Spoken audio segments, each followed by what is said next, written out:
Halo, Assalamualaikum. Berjumpa kembali di channel Siwar TV. Modiar, setelah diciduk oleh Jacqueline Cooper DKK, kini karir Farid Andika hancur berantakan.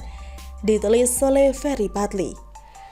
Untung tidak dapat diraih, malang tidak dapat ditolak. Itulah peribahasa yang tepat untuk menggambarkan Muhammad Farid Andika saat ini.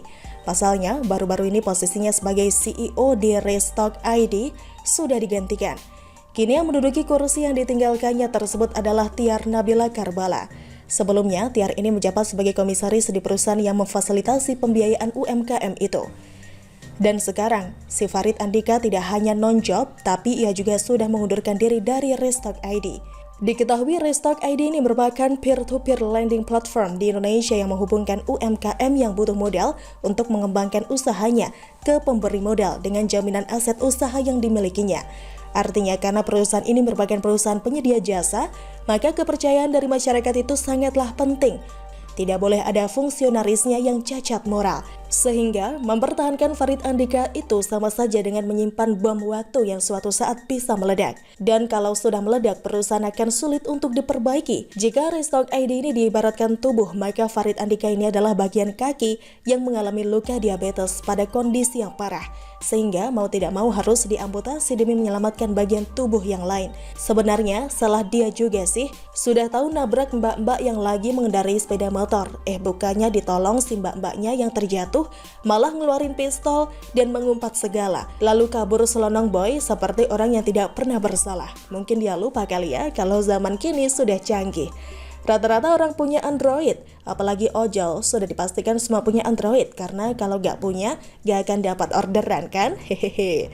Dia boleh saja kabur dan lepas dari tanggung jawab waktu itu, tapi plat mobilnya sudah tertangkap kamera warga lain yang menyaksikan kejadian tersebut. Termasuk juga wajahnya sudah terlihat jelas dalam video yang viral di dunia maya itu. Tidak pelak, karena sudah mengantongi plat mobil pelaku, polisi dapat dengan mudah melacak di mana keberadaan rumahnya. Dari situ diketahui kalau ia tinggal di Patal, Senayan, Jakarta Selatan. Dan petugas berhasil meringkusnya di salah satu mal di Jakarta Selatan tersebut. Tidak hanya itu, polisi juga berhasil mengamankan senjata yang dia pakai untuk menakut-nakuti warga yang ternyata airsoft gun, beserta mobil Fortuner kesayangannya. Menariknya, yang menangkap Farid Andika tersebut adalah tim gabungan Jatanras Polda Metro Jaya. Kalau sudah bicara soal Jatanras, tentu pikiran kita langsung mengarah ke Jacqueline Cooper, si polisi gondrong berambut pirang yang pernah ditembak 11 kali tapi tidak mati-mati. Ikon Jatanras Polda Metro Jaya adalah si Jacqueline Cooper ini. Ia juga sangat ditakuti oleh pelaku kriminal dan preman di DKI. Penulis sih pertama kali tahu dia saat melihat video penangkapan Hermawan Susanto yang sempat viral hendak memenggal leher Presiden Jokowi itu. Yang mana kala itu Jacqueline Cooper ini turut serta meringkus pemuda yang sempat divonis 10 bulan tersebut. Ini siapa yang ikut-ikutan nangkepin orang? Kok kayak pemain musik koplo? Kura-kura begitu yang ada di pikiran penulis waktu itu. Ternyata dia adalah anggota Jatanras Polda Metro Jaya. Hehehe. Nah, bagaimana proses penangkapan Farid Andika tersebut? Juga sudah dimuat di akun YouTube Jacqueline Cooper dengan judul Viral Aksi Cowboy Pengendara Mobil Fortuner sudah diamankan tim gabungan bersama Jatanras.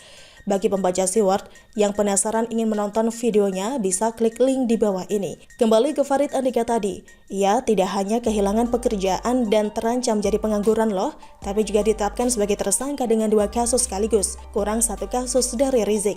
Pertama, kasus menabrak orang, kedua, kasus koboi jalanan, menakut-nakuti warga pakai senjata.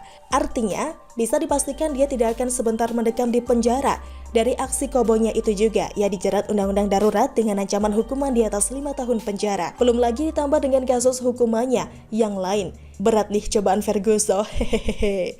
Belajar dari kejadian ini ternyata memiliki etika berkendara itu sangatlah penting. Begitupun dengan sikap rendah hati juga harus ada di dalam diri.